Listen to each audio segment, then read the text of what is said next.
খাগড়াছড়ির লক্ষ্মীছড়িতে আইন শৃঙ্খলা রক্ষায় নিয়োজিত ৩২ ফিল্ড রেজিমেন্ট আর্টিলারির উদ্যোগ প্রত্যন্ত জনপদের পিছিয়ে পড়া জনগোষ্ঠীকে এগিয়ে নিতে নানান উন্নয়ন কার্যক্রম গ্রহণ করেছে বাংলাদেশ সেনাবাহিনী।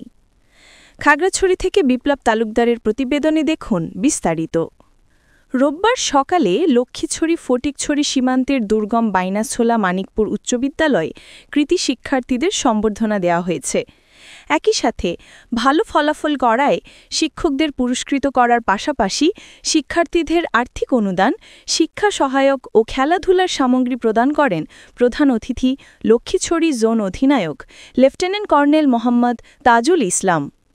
এ সময় তিনি বলেন, দুর্গম পাহাড়ে শিক্ষার আলো ছড়িয়ে দিতে বাংলাদেশ সেনাবাহিনীর নিরন্তর প্রচেষ্টা চালিয়ে যাচ্ছে। এই ধারা অব্যাহত থাকবে।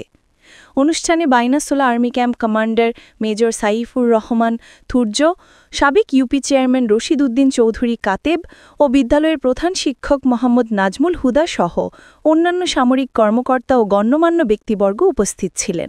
শিক্ষার পাশাপাশি খেলাধুলা সবকিছুই দরকার আছে। সুন্দরভাবে খেলাধুলা করলে মন মানসিকতা ভালো থাকে, শৃঙ্খলা ভালো থাকে, লিডারশিপ তৈরি হয়, সহানুভূতি তৈরি হয়।